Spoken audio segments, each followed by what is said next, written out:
নমস্কার বন্ধুরা, আমাদের চ্যানেলে স্বাগতম। ডিএ নিয়ে একটি গুরুত্বপূর্ণ আপডেট। তো বন্ধুরা, ডিএ নিয়ে এই মুহূর্তে গুরুত্বপূর্ণ আপডেটগুলি হলো সরকারি কর্মীদের ডিএ নিয়ে বড় তথ্য সামনে এলো, কী হতে চলেছে ডিএ নিয়ে। তো বন্ধুরা, সে সংক্রান্ত আপডেটটি নিয়ে আমরা স্টেপ বাই স্টেপ আলোচনা করব। তো অবশ্যই আপনারা ভিডিওটি স্কিপ না করে অবশ্যই পুরোটা দেখবেন। তো তার আগে বলে রাখি, যে সকল বন্ধুরা আমাদের চ্যানেলে নতুন, আমাদের চ্যানেলটি পাশে সাবস্ক্রাইব বাটন, সাবস্ক্রাইব করার পর পাশে যে বেল আইকন সেটিও প্রেস করবেন। লেটেস্ট ভিডিও আপডেটগুলি সবার আগে পেয়ে যাবেন। দেখে নেব আজকের ডিএ সংক্রান্ত গুরুত্বপূর্ণ আপডেটটি। নতুন বছর পড়তেই ফের ডিএ বৃদ্ধি নিয়ে জল্পনা শুরু হয়ে গিয়েছে। গত বছর দীপাবলির আগে সরকারি কর্মীদের মহার্ঘ ভাতা বা ডিএ বৃদ্ধি করে কেন্দ্র সরকার। 1 জুলাই থেকে কেন্দ্রীয় সরকারি কর্মীদের ডিয়ারনেস অ্যালাউন্স এবং পেনশনভোগীদের ডিয়ারনেস রিলিফ 3% বৃদ্ধি করে কেন্দ্র। খুব শীঘ্রই ফের ডিএ বৃদ্ধি হবে কেন্দ্রীয় সরকারি কর্মীদের। এবার কত পার্সেন্ট ডিএ বৃদ্ধি হবে?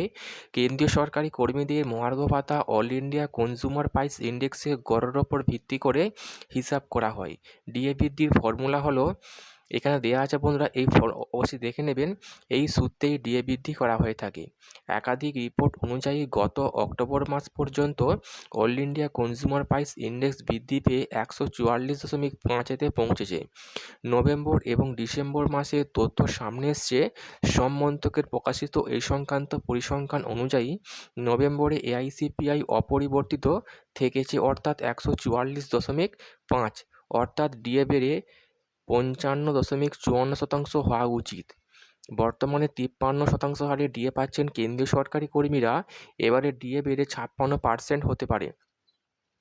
এই হারে ডিএ বৃদ্ধি পেলে যেসব কেন্দ্রীয় সরকারি কর্মীর বেসিক স্যালারি 18,000 টাকা, এতদিন তারা মাসে ডিএ বাবদ 9,540 টাকা পেতেন। ডিএ বেড়ে 56% হলে তারা মাসে ডিএ পাবেন 10,080 টাকা, বাড়তি 540 টাকা পকেটে আসবে। এদিকে পশ্চিমবঙ্গের রাজ্য সরকারি কর্মীরা এখনও ষষ্ঠ বেতন কমিশনের আওতায় 14% হারে ডিএ পাচ্ছেন, যা নিয়ে সন্তুষ্ট নয় বলে এখনও চলছে বাংলা সরকারি কর্মীদের আন্দোলন। দীর্ঘ সময় থেকে কেন্দ্রীয় হারে মহার্ঘ ভাতার দাবি তুলে সামনে আসছেন বাংলা সরকারি কর্মীরা।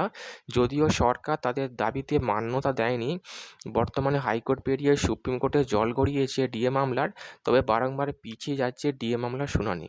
তো বন্ধুরা, এই ছিল ডিএ সংক্রান্ত গুরুত্বপূর্ণ আপডেট। কেমন লাগলো কমেন্ট করবেন, লাইক করতে ভুলবেন না। পরবর্তী আপডেট পাওয়ার জন্য আমাদের চ্যানেলটিকে সাবস্ক্রাইব করে রাখবেন। থ্যাংক ইউ বন্ধুরা ভিডিওটি দেখার জন্য।